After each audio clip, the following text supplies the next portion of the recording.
सर्वेभ्यः नमो नमः। भरतमुनेः नाट्यशास्त्रस्य रङ्गपूजाविधानं नाम तृतीयो अध्यायः। सर्वलक्षणसम्पन्ने कृते नाट्यगृहे शुभे गावो वसेयुः सप्ताहं सहजत्यपरेर्द्विजैः ततोऽधिवासयेद्वेश्मा रङ्गपीठं तथैव च मन्त्रपूतेन तोयेन प्रोक्षिताङ्गो निशागमे यथा स्थानान्तरगतो दीक्षितः प्रयतः शुचिः त्रिरात्रोपोषितो भूत्वा नायको हतवस्त्रधृक् नमस्कृत्य महादेवं सर्वलोकोद्भवं भवं पद्मयोनिं सुरगुरुं विष्णुमिन्द्रं गुहं तथा सरस्वतीं च लक्ष्मीं च सिद्धिं मेधां मतिं स्मृतिं सोमं सूर्यं च मरुतो लोकपालांस्तथाश्विनौ मित्रमग्निं सुरान् वर्णान् रुद्रान् कालं कलिं तथा मृत्युं च नियतिं चैव कालदण्डं तथैव च विष्णुप्रहरणं चैव नागराजं खगेश्वरं वज्रं विद्युत्समुद्रांश्च गन्धर्वाप्सरसो मुनीन् भूतान् पिशाचान् यक्षांश्च गुह्यकांश्च महोरगान् असुरान् नाट्यविघ्नांश्च तथान्यान् दैत्यराक्षसान् तथा नाट्यस्य मातृश्च महाग्रामण्यमेव च एतांश्चान्यंश्च वै सर्वान् प्रणम्य रचिताञ्जलिः यथा स्थानान्तरगतान् निमन्त्रेतद्वचो वदेत् भवद्भिर्नो निशायां तु कर्तव्यः सम्बरिग्रहः साहाय्यं चैव दातव्यम् अस्मिन्नाट्ये सहानुगैः निमन्त्र्य देवताः सर्वाः कुतपं सम्प्रयुज्य च जर्जराय प्रयुञ्जीत पूजां नाट्यप्रसिद्धये त्वं महेन्द्रप्रहरण सर्वदानवसूदन निर्मितः सर्वदेवैस्तु सर्वविघ्ननिबर्हणः नृपस्य विजयं शंस रिपूणां च पराजयं गोब्राह्मणशिवं चैव नाट्यस्य च विवर्धनम् एवं कृत्वा यथा न्यायं मुषित्वा नाट्यमण्डपे निशायां तु प्रभातायां पूजनं प्रक्रमेत् बुधः आर्द्रायां वा मखायां वा याम्ये पूर्वासु च त्रिषु आश्लेषामूलयोर्वापि कर्तव्यं रङ्गपूजनम् आचार्येण सुयुक्तेन शुचिना दीक्षितेन च रङ्गस्योद्योतनं कार्यं देवतानां च पूजनं दिनान्ते दारुणे घोरे मुहूर्ते भूतदेवते आचम्यत्तु यथा न्यायं देवता विनिवेशयेत् रक्ताः प्रतिसरास्तत्र रक्तगन्धाश्च पूजिताः रक्ताः सुमनसश्चैव यच्च रक्तं फलं भवेत् यवैः सिद्धार्थकैर्लाजेत् अक्षते शालितण्डुलैः नागपुष्पस्य मूलेन वितुषाभिः प्रियङ्गुभिः एते द्रव्यैर्युतं कुर्यात् देवतानां निवेशनम् आलिखेन्मण्डलं पूर्वं यथास्थानं यथाविधि समन्ततश्च कर्तव्यं हस्ता षोडशमण्डले द्वाराणि चात्र कुर्वीत विधानेन चतुर्दिशं मध्ये चैवात्र कर्तव्ये द्वे रेखेतिर्यगूर्ध्वके तयोः कक्ष्याविभागेन दैवतानि निवेशयेत् पद्मोपविष्टं ब्रह्माणं रङ्गमध्ये निवेशयेत् आदौ निवेश्यो भगवान् सार्धं भूतगणैर्भवः नारायणो महेन्द्रश्च स्कन्दः सूर्योऽश्विनौ शशी सरस्वती च लक्ष्मीश्च श्रद्धा मेधा च पूर्वतः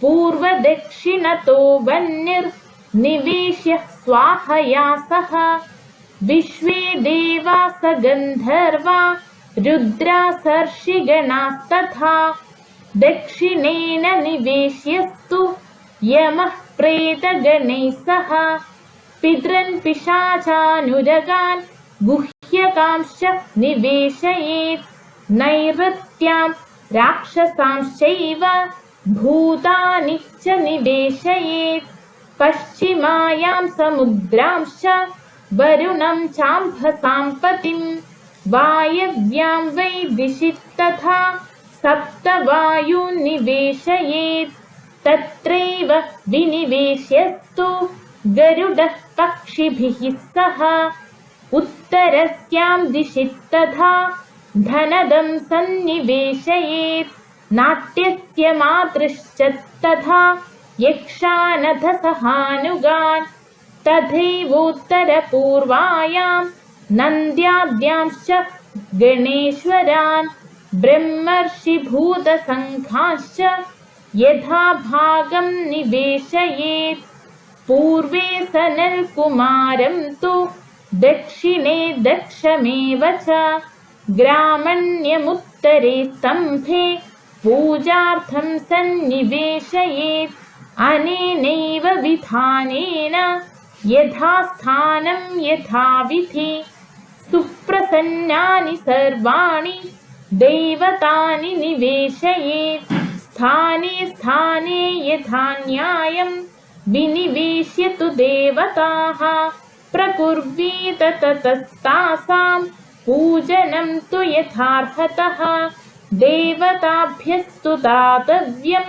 सितं माल्यानुलेपनं गन्धर्ववह्निसूर्येभ्यो रक्तं माल्यानुलेपनं गन्धं माल्यं च धूपं च यथावदनुपूर्वशः दत्त्वा ततः प्रकुर्वीत बलिं पूजां यथाविधि द्रुहिणो मधुपर्केण पायसेन सरस्वती शिवविष्णुमहेन्द्राद्याः सम्पूज्या मोदकैरथ कृतौदनेन हुतभुक् सोमार्कौ तु गुणौदनैः विश्वे देवास गन्धर्वा मुनयो मधुपायसैः यममित्रौ च सम्पूज्या अपूपैर्मोदकैस्तथा पितॄन् पिशाचानुरगान् सर्पिः क्षीरेण तर्पयेत् पक्वान्नेन तु मांसेन सुरासीधुफलासवैः अर्चयेर्भूतसङ्घाश्च चनकैः पललाप्लुतैः अनेनैव विधानेन सम्पूज्यामत्तवारणी पक्वामकेन मांसेन सम्पूज्या रक्षसां गणाः सुरामांसप्रदानेन दानवान् प्रतिपूजयेत् शेषान् देवगणांस्तज्ञः सापूपोत्कारिकौदनैः सा मत्स्यैश्च पिष्टभक्ष्यैश्च सागरान् सरितस्तथा सम्पूज्य वरुणं चापि दातव्यो घृतपायसः नानामूलफलैश्चापि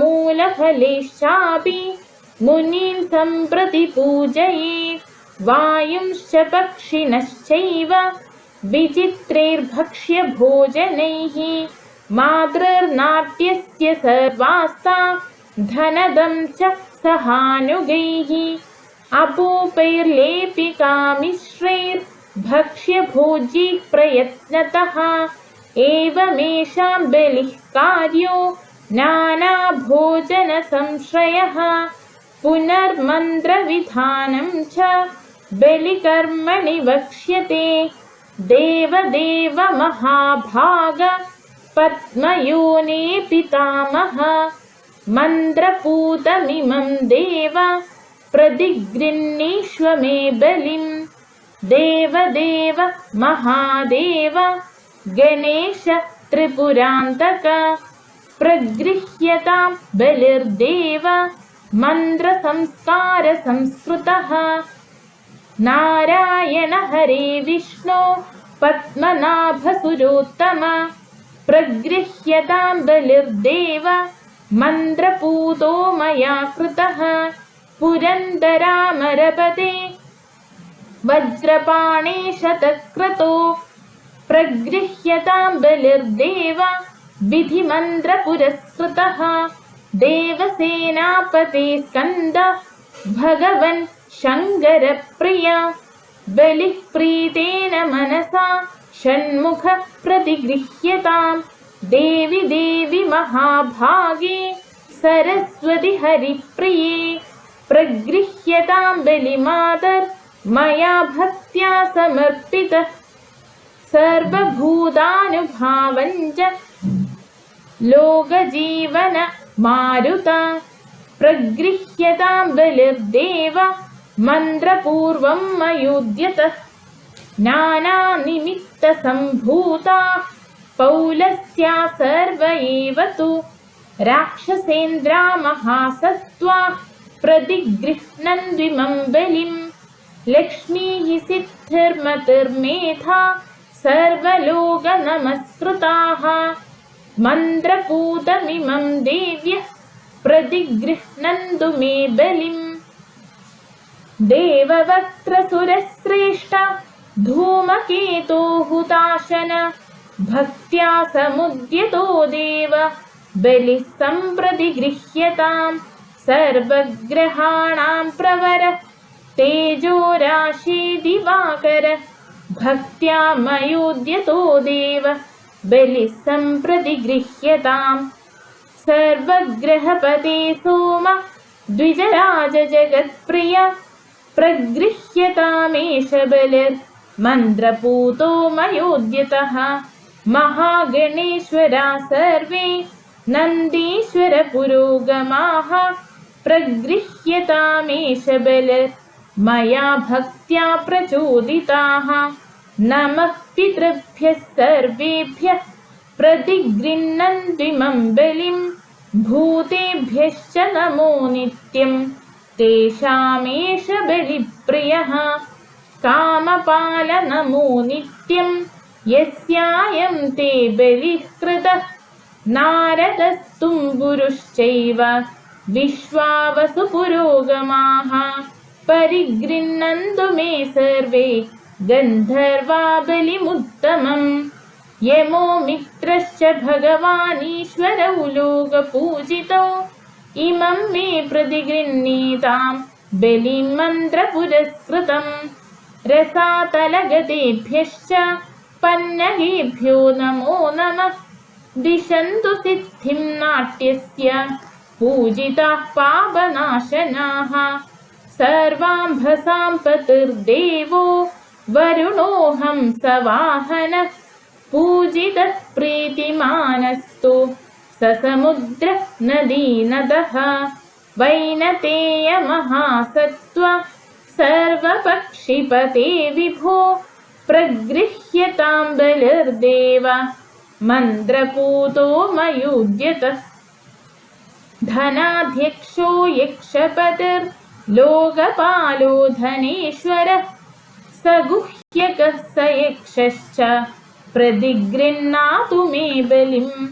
नमोऽस्तु नाट्यमातृभ्यो ब्राह्म्याद्याभ्यो नमो नमः।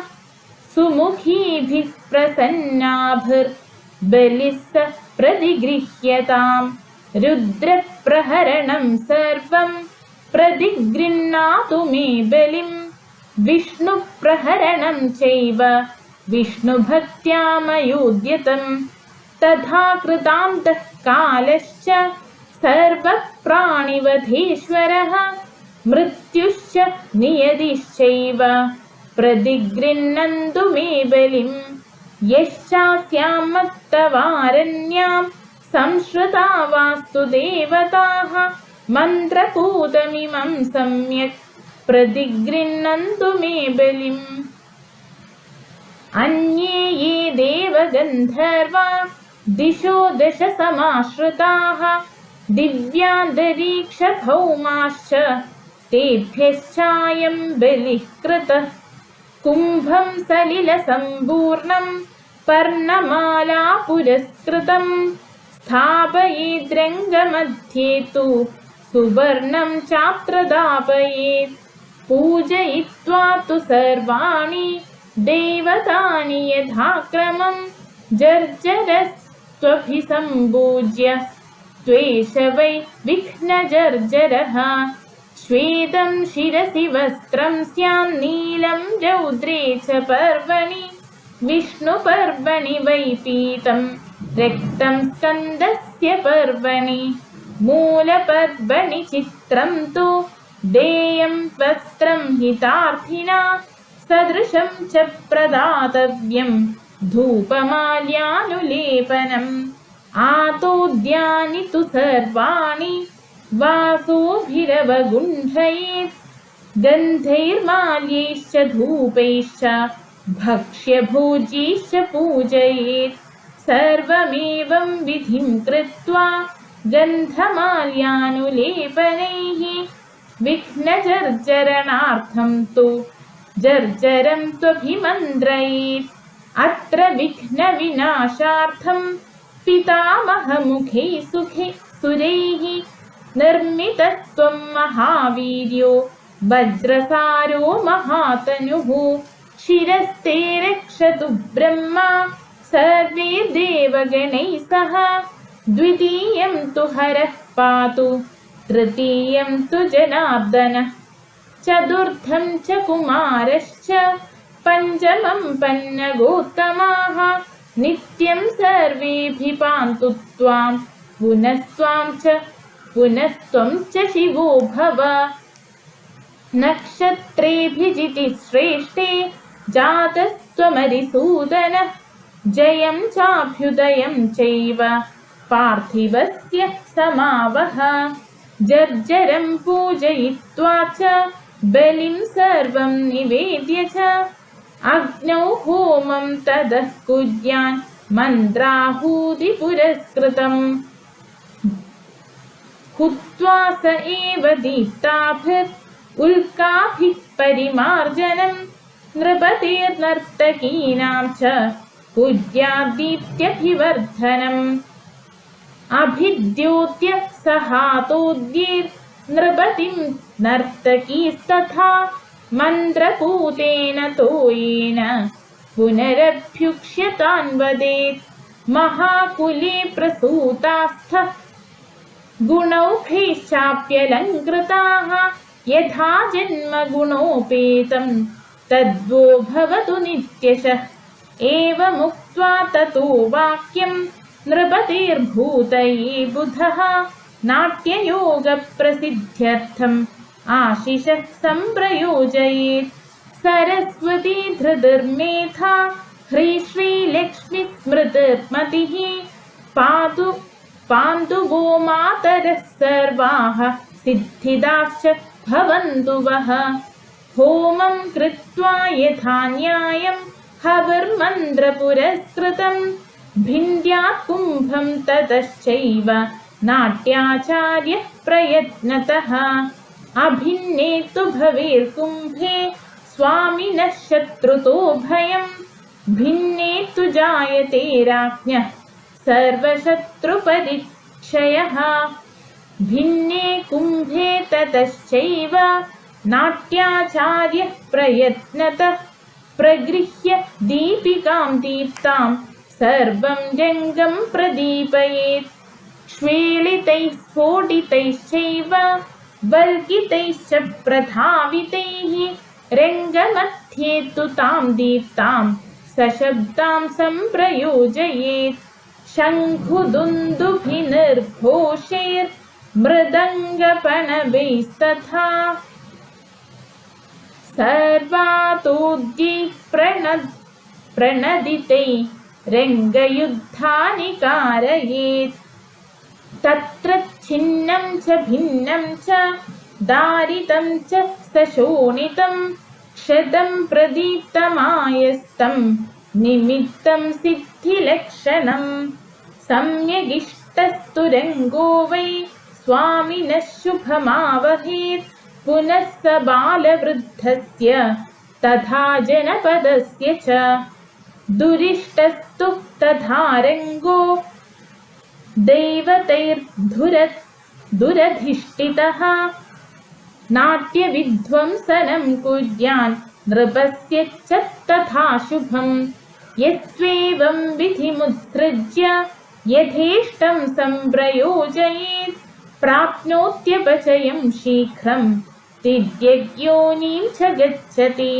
यज्ञेन सम्मितं ह्येतत् रङ्गदैवतपूजनम् अपूजयित्वा रङ्गं तु नैव प्रेक्षां प्रयोजयेत्। पूजिताः पूजयन्त्येते मानिता मानयन्ति च तस्मात् सर्वप्रयत्नेन कर्तव्यं रङ्गपूजनं।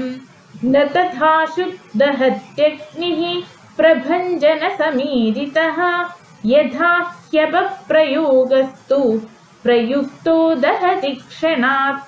शास्त्रज्ञेन विनीतेन शुचिना दीक्षितेन च नाट्याचार्येण शान्तेन कर्तव्यं रङ्गपूजनम्।